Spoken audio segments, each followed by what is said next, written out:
உங்கள் யூடியூப் வாசிகளே, பல வீடியோக்கள் வந்து பிடிஎஸ் பத்தி, பிளாக் பிங்க் பத்தி போடும் போது நீங்க பல்வேறான வரவேற்பு கொடுத்துருந்தீங்க.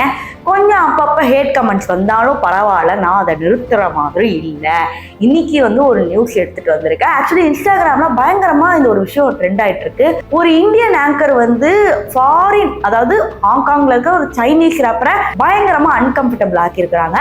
அதை இப்ப செம்ம கலாயா போயிட்டு இருக்கு. அந்த ரீல் இப்போ வரைக்கும் நீங்க இன்ஸ்டாகிராம்ல பாத்தீங்கன்னா இருக்கும். ஸோ அது யாரு, என்ன ஆச்சு, என்ன கதை அப்படின்னு தெரிஞ்சுக்கணும்னா இந்த வீடியோ ஃபுல்லா பார்க்கணும். ஸோ வாங்க வீடியோக்குள்ள போகலாம். பொதுவாகவே இப்ப இருக்கிற இந்தியன் ஆங்கர்ஸ் எல்லாருமே வந்து பாத்தீங்கன்னா ஃபாரின்ல இருக்கிற இந்த ஸ்ட்ரேஞ்சர் திங்ஸ் டீமை வந்து இன்டர்வியூ எடுக்கிறது, அது மட்டும் இல்லாம அந்த ஹாலிவுட்ல இருக்கிறவங்க இங்க இன்டர்வியூ எடுத்தாவே மிகப்பெரிய விஷயமா வந்து கருதப்படுது. ஏன்னா அவங்கலாம் வந்து அங்க இருக்கிறவங்களுக்கு தான் இன்டர்வியூ கொடுப்பாங்க. அங்க வந்து இந்தியா அப்படின்னு சொல்றதுக்கு கொஞ்சம் வருத்தப்படுவாங்க. ஏன்னா வந்து அவ்வளோ மக்கள் வந்து இங்க காத்துக்கிட்டு இருப்பாங்க. அதான் ஒரு வார்த்தை அந்த கொரியன் ஆக்டர், ஒரு வார்த்தை வந்து பிடிஎஸ் சொல்ல மாட்டாங்களா.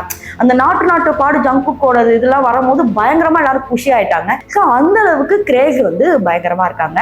ஸோ கொரியன், சைனீஸ், தாய்லாந்து இது போன்ற பல இடங்கள்ல வந்து பாத்தீங்கன்னா இந்தியன் ஃபேன்ஸ் வந்து குவிஞ்சு வந்துகிட்டு தான் இருக்காங்க. ரொம்ப பிடிக்கும். இப்போ மேட்ரு என்னன்னா, இந்தியன் ஆங்கர் அகர்வால் அப்படின்ற இந்த பொண்ணு என்ன பண்றாங்கன்னா பயங்கரமா பல ஹாலிவுட் ஹீரோயின்ஸ் வச்சு இன்டர்வியூ எடுப்பாங்க. அப்ப ஜாக்சன் வேங் அப்படிங்கிற ஒரு ஹாங்காங் ரேப்பர் பயங்கரமான ஒரு ட்ரெண்டிங்கான ஒரு நபர் அப்படின்னு கூட சொல்லலாம். உங்கள பல பேருக்கு வந்து தெரிஞ்சிருக்காது, பட் பல பேருக்கு இவர் யாரு அப்படிங்கிற ஒரு பாட்டாவது கேட்டிருப்பீங்க இன்ஸ்டால ட்ரெண்டிங்கா.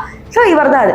என்ன பண்றாங்க, இன்டர்வியூல கூட்டு வச்சுட்டு ஜாக்சன் வேங், நான் வந்து உங்களை விட 2 வயசு வந்து சின்னவதான், நான் வந்து இந்த வருஷத்துல பிறந்தேன் தெரியுமா அப்படி இப்படின்னு இவங்க பேசும்போது எதிரில் இருக்கிற இவர் ஜாக்சன் வேங் என்ன நினைச்சாரோ இல்லையோ, ஓ அப்படியா, ஆமாமா நீங்க சின்ன வயசு பொண்ணுதான், எனக்கு நீங்க வந்து லிட்டில் சிஸ்டர் அப்படிங்கிற மாதிரி அங்க வந்து ரொம்ப பாசமா அதை வந்து சொல்லியிருப்பாரு. உடனே இந்த ஆங்கர், எப்படி நீங்க என்ன வந்து சிஸ்டர்னு சொல்லி என்ன காயப்படுத்துவீங்க, நான் அப்படி நினைக்கவே இல்லை அப்படின்னு ஓவரா சீன் போட்ட வீடியோ பயங்கரமா ஸ்ப்ரெட் ஆகி எல்லாரும் என்ன கலாய்க்க ஆரம்பிச்சிட்டாங்கன்னா, ஓ மூஞ்சிக்கு ஜாக்சன் வேங்க கேக்குதா அப்படிங்கிற மாதிரி கலாய்க்கிறாங்க. இதெல்லாம் ஒரு பக்கம் இருக்கும் போது பாத்தீங்கன்னா பல இடங்கள்ல அன்கம்ஃபர்டபிள் ஆகிற மாதிரியே இவங்க கேள்வி கேட்பாங்க. அதாவது இவங்க ஃபிளர்ட்டியா பேசுறாங்கன்னு பச்சையா தெரியும். ஆனா அந்த மனுஷன் என்ன பண்ணுவாருன்னா அப்படின்னு சிரிச்சுட்டு அந்த இன்டர்வியூ ஃபுல்லாவே வந்து ஒட்டி முடிச்சிருப்பாங்க. அதன் பிறகு இப்போ வரைக்கும் ரீல்ஸை வச்சு பயங்கரமா கலாச்சிட்டு இருக்காங்க. இவரை மட்டும் அன்கம்ஃபர்டபிள் ஆகல, பல ஹீரோ, பல ஹாலிவுட் டீம்ஸை வந்து கூட்டிட்டு வச்சுட்டு ஏதாவது ஒரு விதத்துல ஃப்ளோட் பண்ற எங்கேயாவது இடத்துல பண்ணி பயங்கரமா வந்து இது பண்ணிடுவாங்க. பட் அதை ஷார்ட் அவுட் பண்ண ஜாக்சன் வேங்கோட ஒரு டான்ஸ் ஆடி ரீல் போஸ்ட் பண்ணி எங்களுக்குள்ள ஒன்றும் இல்லை, ஜஸ்ட் வந்து அந்த இடத்துல வந்து ஏதோ ஒரு கிரியேட் பண்ணோம் தான் பண்ணிட்டோம் அப்படின்னு என்னென்னமோ சொல்லி சமாளிச்சிட்டாங்க. பட் இது வந்து ஃபேன்ஸ் விடுற மாதிரி கிடையாது. நம்ம ஆளுங்களுக்கு, நம்ம பெண்களுக்கு என்னன்னா கொரியனு, தாய்லாந்து, சைனீஸ் அப்படின்னு வேற நாடுகள்ல இருந்து வந்தாலும் அந்த முக வடிவம் ஒரே மாதிரி இருக்கிறனால ரொம்ப பிடிச்சி போயிடுது அவங்கள. ஸோ அவங்கள ஏதாவது ஒன்று சொல்லிட்டா வந்து பொங்கி எழுந்து வந்துடுறாங்க. அது நானா இருந்தாலும் என்னையை சேர்த்து தான் வந்து அடிக்கிறாங்க. ஸோ அந்த ஒரு ரீசன்னால தான் வந்து இந்த இந்தியன் ஆங்கரை வந்து இப்போ ஃப்ளர்ட் பண்ணிட்டாங்களா பயங்கரமா ஓட்டுறாங்க, கொஞ்சம் பாடி ஷேமிங்கும் பண்றாங்க.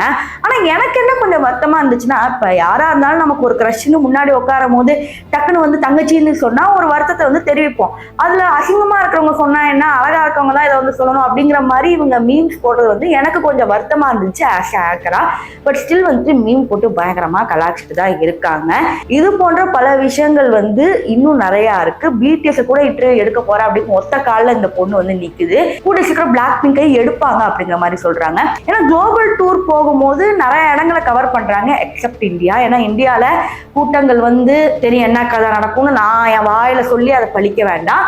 அது என்ன நடக்கும் அப்படிங்கிறது உங்களுக்கும் தெரியும், எனக்கும் தெரியும். அதனாலதான் இந்தியாவை மோஸ்ட் ஆஃப் ஆல் அவாய்ட் பண்ணிடுறாங்க எல்லாருமே. ஆனா வந்து ஜாக்சன் நாங்க என்ன சொன்னாரு, நான் இந்தியாவில வந்து பண்ண காத்துட்டு இருக்கேன், கண்டிப்பா எனக்கும் ஒரு வாய்ப்பு வரணும் காத்துட்டு இருக்கேன், பட் அதுக்கு ஏற்ற மாதிரி சூழல் வந்து அமையல அப்படிங்கிற மாதிரி பிளாக் பிங்க், பிடிஎஸ் எல்லாருமே அதே வார்த்தையை தான் சொல்றாங்க. பட் இது என்னைக்கு இது பழிக்க போகுதுன்னு தெரியல.